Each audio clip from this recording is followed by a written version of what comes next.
there's an optimism for what could happen in the future. And the idea that if we communicate with each other, communicate well, that this not being a great thing, but it could really turn out to be a good thing for the connection that I think people could have. So today on Someone You Should Meet, I'm joined by artist Rich Walker, who's the owner of Art on 3rd in Chula Vista. Welcome so much to the show, Rich. Thank you very much, Claire. Thank you for inviting me. I'm looking forward to this conversation. No problem at all. I take it you're keeping well amongst all this madness. It's a challenge, but that's life, right? Hey, we're all learning the meaning of the word flexible right now, that's for sure. Yeah, absolutely. So first of all, tell me about your studio. I can see some interesting pieces of art going on right behind you. Oh, well, thank you very much. Yeah, it's a workshop and a gallery. And I'm currently only showing my own work, though I've showed other artists. The intention is to make it a city gallery where finding the work that's local, that's unique, that's different, that's got an excitement and a curiosity factor, and highlighting or showcasing people like that, places where people can come in and perform, whether they're natural performers or not, but then also have legitimate shows as well. I'm trying to give almost everybody a creative space. It's the intention.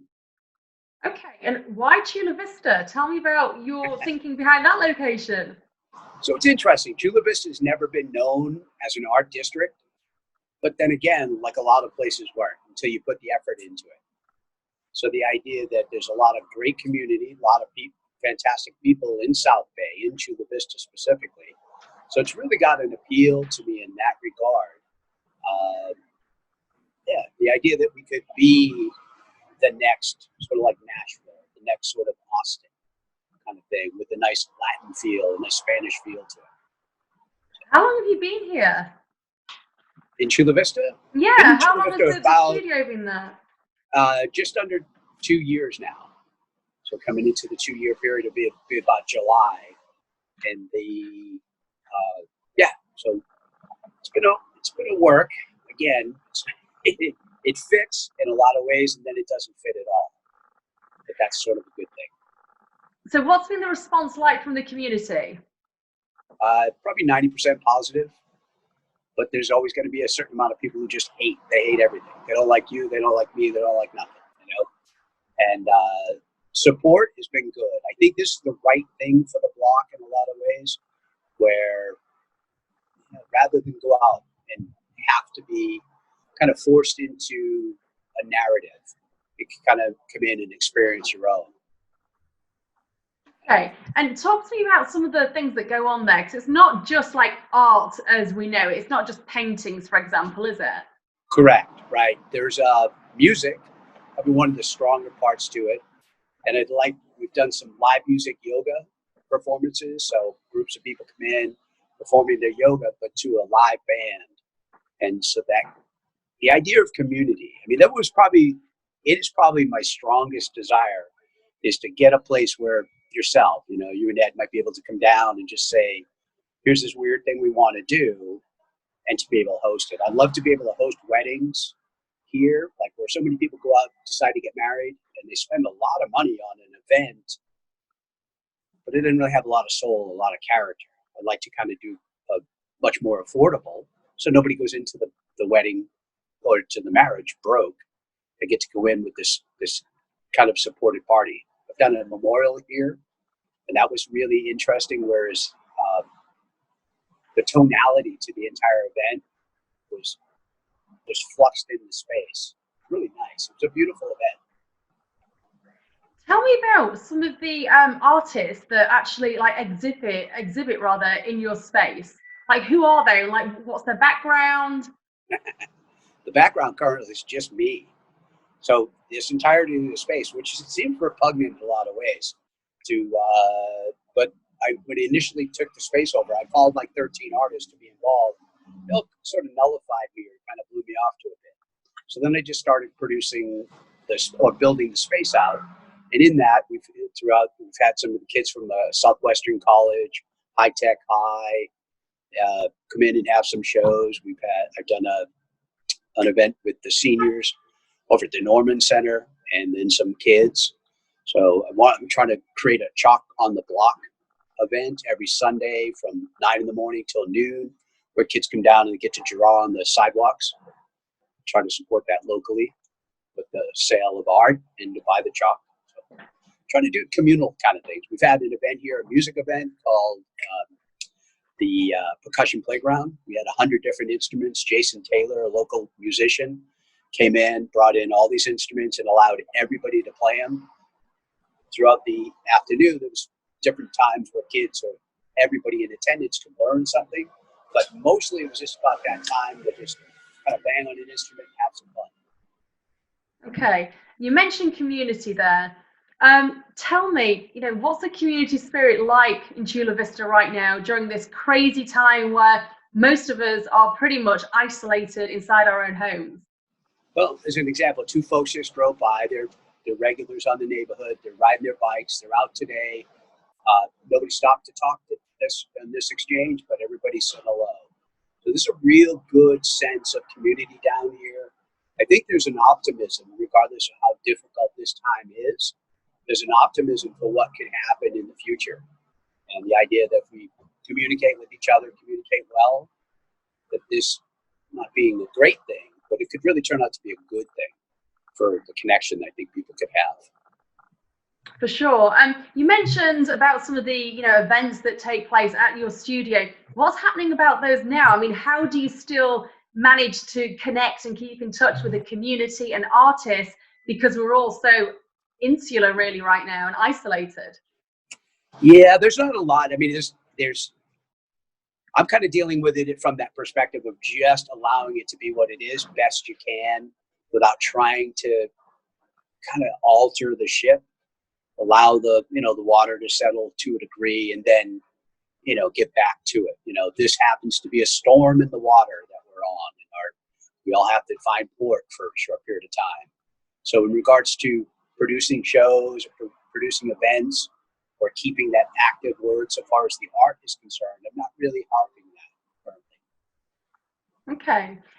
You're doing your bit to kind of help the community right now. I know that you've painted 50 pieces of art and you're auctioning them off for $50 each, and all the proceeds are going to the Mayor of Chula Vista's birthday fund, which is all connected to helping people get through this COVID-19 situation.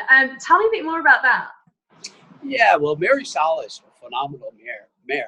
She's supportive of the local community, but also the local art, local businesses. So when I saw that post that she made on Facebook about trying to raise some funds, it seemed an easy enough thing for me to do, to produce some work. And price point's good, they're approachable pieces of work.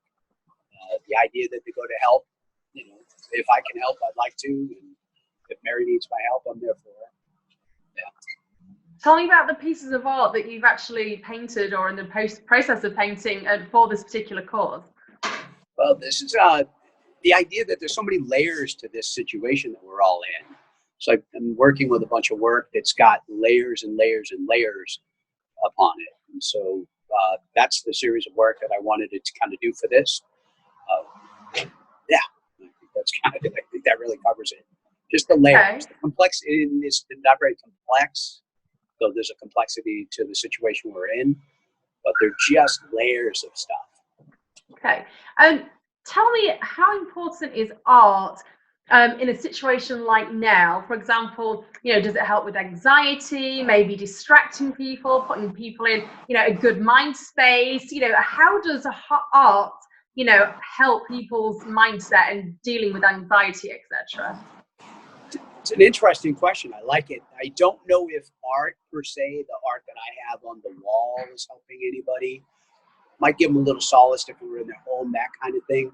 But I think the idea, if we all get back to art as more of an interaction than the item we produce. So as an example, if you guys came in here today to paint, to more experience the music and other people around you, and again, getting out of your norm. I'm not an artist, so I don't paint, kind of thing. Instead, just allowing yourself to enjoy those moments. I think there's a huge value in that. I don't think we're set up for that. I think a lot of people are critical of their own work when they're doing it, and then they don't do it. But it isn't so much the end result that we should be working on. It's the idea of expressing and then finding a little space in our own day to just be unjudgmental of our own creativity. So again, I think there's a lot of value in art in that respect. But again, the end product, there's value. But I mean, there's sort of like, not in this time. Why did you get into art? Had to. I'm an artist. Why? I'm an artist. Why? Well, what age did you start, painting or doing whatever it is that you enjoy doing? As a child, I was an artist. I used to draw, paint, play around, muck around with stuff. And it seemed, you can't make money doing it, so you get told to go get jobs. I wanted to do comic books and customized cars when I was a kid.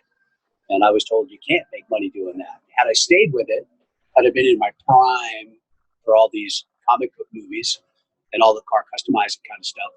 But anyways, I had regular work, regular jobs, and then just went through a couple of tragedies. But I mean, life, put a bunch on my plate, and I used art as a way to kind of relieve kind of the stress and anxiety of some of the stuff.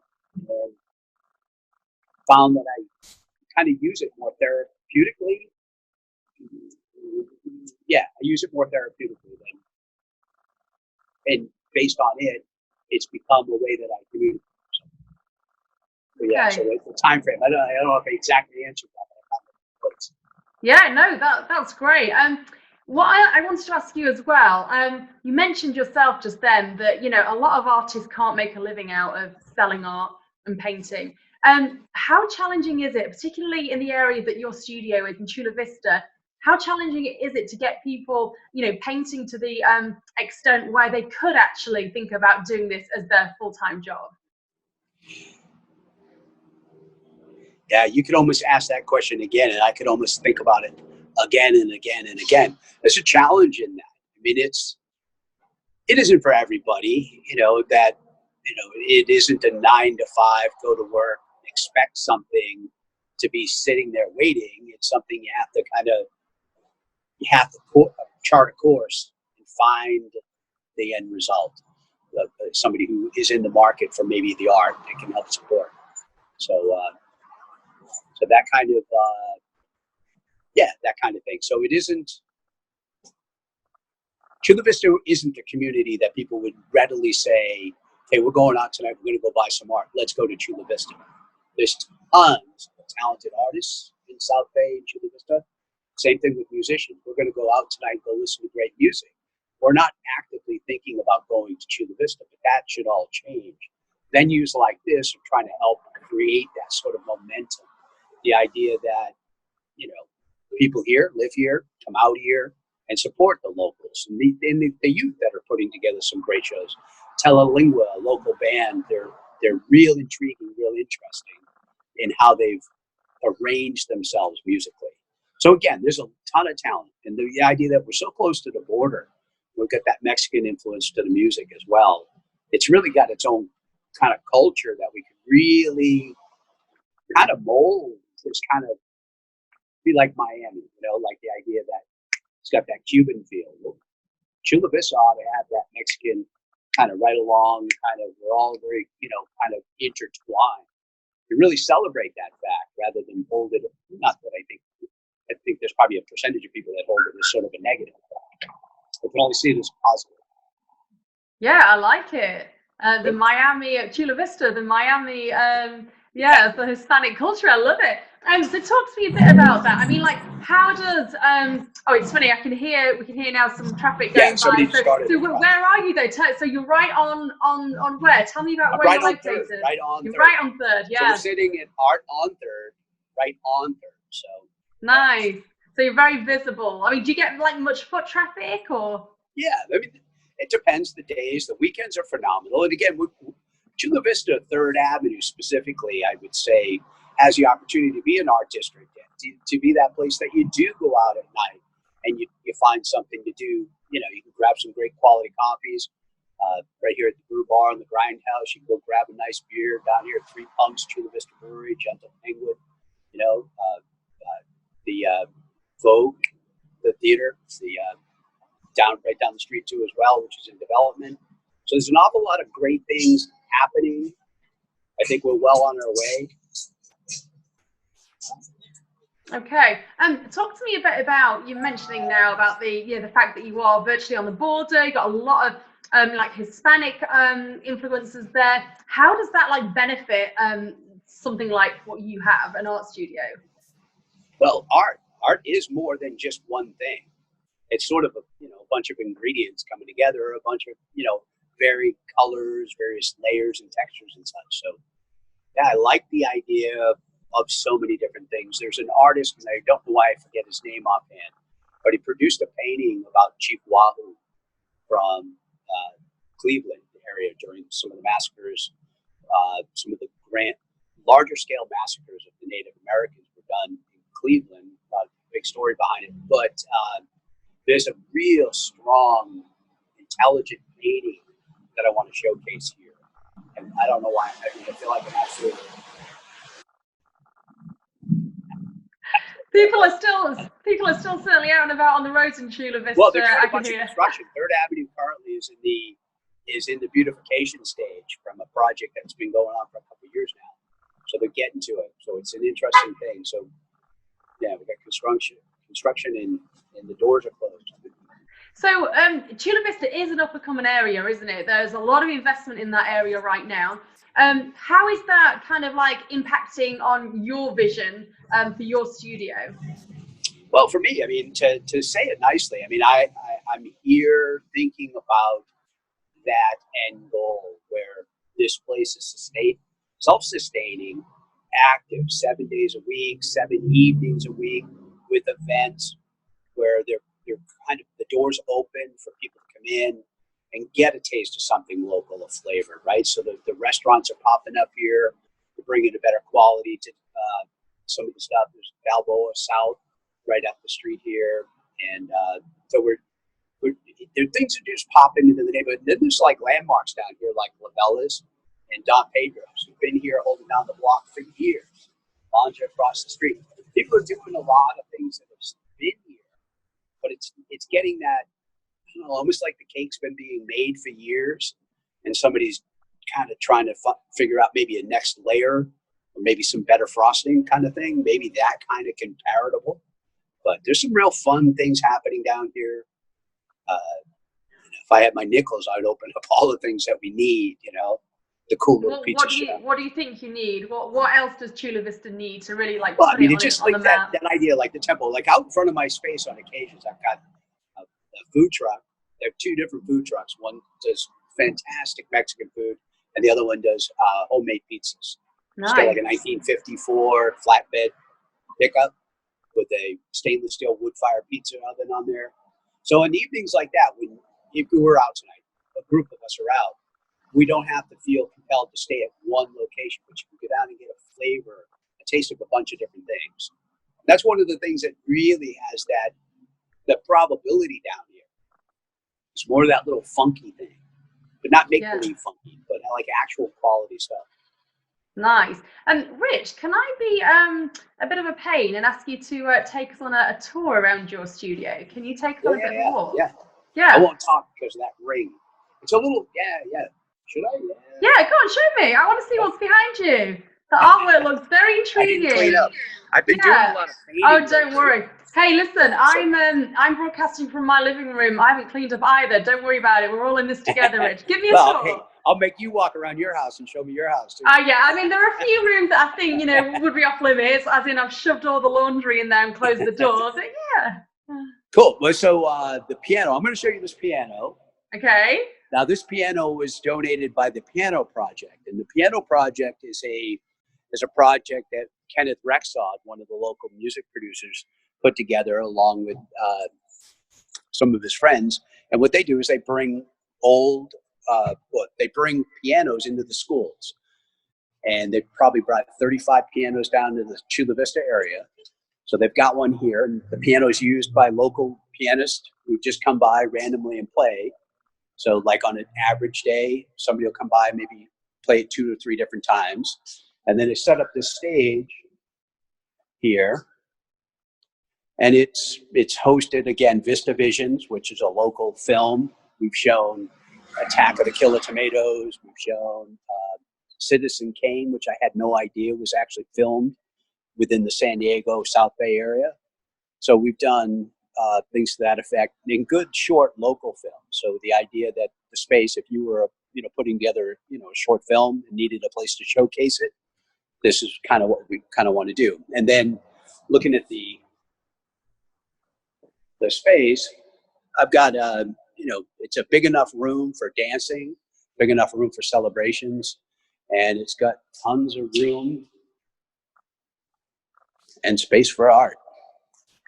It looks fantastic. It really does. Really fun and vibrant. And all the artwork that's on the walls, like, is that all your stuff? Yeah. Wow. Well, what's your inspiration? Yeah, I don't know. Like for me, for example, talk to me about that one. Let's the one that we're looking at now. What is it? What is it called? What was your inspiration behind that? So for me, as an opportunity, as an artist, often we're limited by what we can do by the space that we're in. And so often artists, we work in smaller scale work. This particular one is actually the first two pieces of a 13-piece painting. So there'd be an additional 11 paintings with this on its completion. It'll take up the entirety of the wall, which would be good. But one of the connectable things is the idea that it's modular, where that painting can be separated into two. It could be hung, connecting each other, making a 4-foot by 16-foot painting, hung both vertically or horizontally. So I work in a couple of different facets. I love color, texture, depth, how it kind of works around. And then I love how I don't sign the fronts of my art, so you can orientate paintings almost in every direction. So I'm kind of trying to offer the end user something different in regards to just a stoic, I bought it, it sits there, that's the only place it'll ever be. But the idea that the paintings or the paintings themselves could be moved room to room and orientated differently. Do you feel that art is still quite exclusive, that it excludes a lot of people? They wouldn't consider going to buy a piece of art because, they haven't got hundreds of dollars to set aside? Or do you feel that art is becoming more inclusive? Well, I don't know. I think I've run my art over the years in an inclusive manner. And if I were to kind of exactly show this space, there's theoretically 3 galleries here. I would have this little space up front as the tiny gallery where a featured artist every month could come in and show their work. And then I would run it as that wall gallery. So everything on that wall has got a price point that's on a collectible scale or level, or it's got a storyline or a narrative that doesn't allow it to be like a pedestrian painting, like something so readily available. And then on this other wall, it would be that wall. So everything on that wall has a price point that's approachable. So I think there's art will always carry a separative kind of component. That's the uniqueness to the painting itself, the process in which it was produced, the rarity of the work. And then there's the other stuff where, I like to produce a painting where people can come in and, I don't even mind them saying, I like it over the couch. Good. It's a compliment. So the idea that there's those conversations will always exist. And that's fair. The same thing with music. Music will always change. Not everybody can go to every show. Sometimes you have to, maybe save a couple bucks to go to that next show kind of thing. Same thing with art on occasion. But it's a nice 2 different things, approachable and then also attainable. Rich, how hard are artists being hit right now with the coronavirus? Because obviously, people aren't working. They're not going to be able to buy your art. They're not going to be able to attend your functions. I mean, how are you kind of like making ends meet right now? Can't tell you. No, right? Like I was gonna try to do the stripper thing, do the whole. I've had to break out my old. This is a family podcast, I We have know, that's younger why I didn't viewers say it. too. Yeah, well, I could say maybe it was, fun dancing, entertaining dancing. Yeah, so it's been Dad tough. I mean, it's dancing. definitely going to be tough. I think the most difficult part is not knowing the duration of this. We're on vacation for 3 weeks. We know, how much money we have in our pocket. We know when we get back what we're going to be able to do from that vacation. This is sort of like a chess game in a lot of ways. This could go on indefinitely, or it could rectify itself rather shortly. So again, that's the barometer there, that sort of indicator, like not knowing that information makes anybody, not just art, but anybody challenged. So this is, if we knew, it's over in a week and a half, great. I'm going to plan a party that will, help bring this back. And not everybody financially would have been crushed. Though a lot of pressure's been put on a lot of people. So it's a challenge. So artists are, we artists are always kind of winging it, so that being kind of our go-to lifestyle. I think we adapt to this kind of pretty well too as well. So there's sort of we're seeing good and bad. What's the strangest thing you've ever been asked to paint? But I love painting reclaimed, repurposed, and recycled materials. Like I'm always dumpster diving. For years, it's what I had done. So I don't know. Like it's a fun question, and it's funny. I wish I had like one that you ain't gonna believe it. I wish I had one of those stories, and I probably do. It just doesn't dawn on me for whatever particular reason. Well, talk to me about the reclaimed stuff that you use, because that is all the rage right now. I mean, everyone's trying to be more, environmentally friendly, and so everyone's wanting to use reclaimed this and that around their home. So, what type of materials do you work with? Well, it's funny enough. So my name, Richard Anthony Walker, right? So as a little kid, went by an acronym of RAW. And I started a company years back called Raw Art Design. The intention was everything was recycled, reclaimed, repurposed. And first Earth Day, I planted a tree. So I've been into this stuff. There was a thing, being from the UK, you're probably not familiar with the Give a Hoot, Don't Pollute, which is this little owl character. Where's Ed from? Where's he from? Where's he from? No, anyway, anyway, so give a no, I've never heard that before. Yeah. Well, anyway, so there's this little owl used to walk around telling you not to pollute. And so anyways, it's been something I've done in my entire life. It's become very trendy recently, and I've kind of stepped away from kind of promoting it as much as I used to. But as an example, all the wood on this painting and 95% of the paint is all recycled. Same thing with these pieces. That first painting up there is 2 doors cut to fit in there. This is an old fence, an old globe.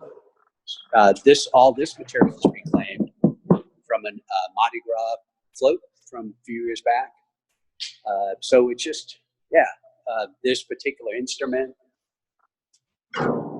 sits out front. So there's tons of stuff. I mean, again, in more recently with this coronavirus, one of the thoughts was the things that we could change, the directions we could decide to move away from.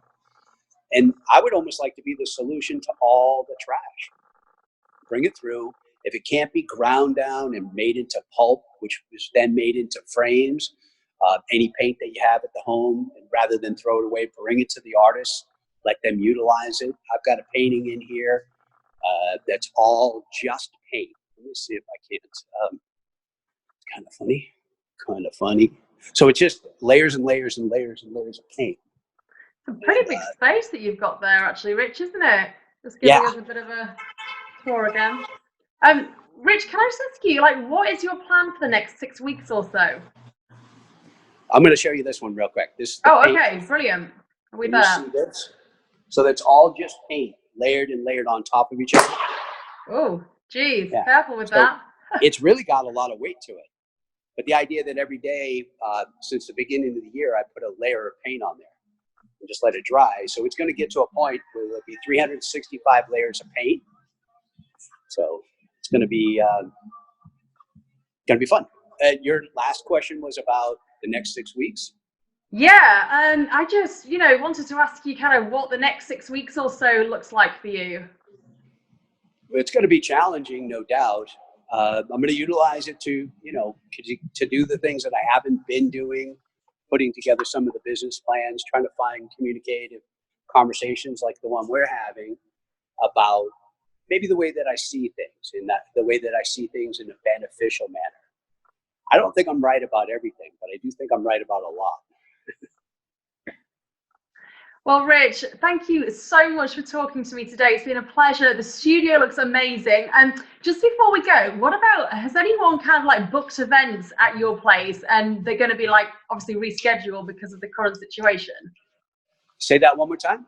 Have you got any kind of plans that have had to be rescheduled for the space? For example, like any events, or you mentioned weddings or gatherings? Yeah, we've actually had to postpone like 7 different events, and they were, mostly music events. One like birthday party, and then we have like a Monday night music event, which is a phenomenal evening. I had been doing some work with Tasha Smith Gandias, and we'll get back to it soon enough.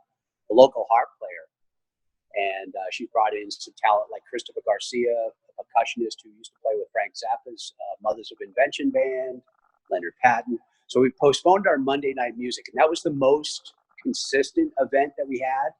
That was always like you could rely on it always being here. Everything else is kind of like as it fit into it. So the next 6 weeks are going to be challenging, but these kind of events, like where we can maybe do podcast performances, and then finding, you in your living room can perform those kind of situations. So to try to make that happen, and then try to find a way for it to be a commerce-based thing, but not like a clobber, whereas everybody's kind of struggling in that, yeah, what do we do next? So it's a challenge. We're in a place of challenge.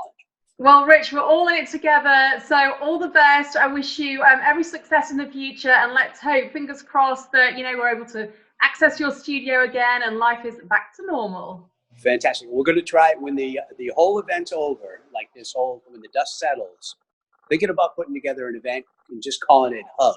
So human united gatherings, right? Love it. So well, listen, I'll check in with you, once all of this has returned back to normal, and we'll talk about that event. That sounds fantastic. Fantastic. Thanks, Thank Rich. you very much all for your the time best. today. Thank you. Thank you. Bye. Bye-bye. Good luck.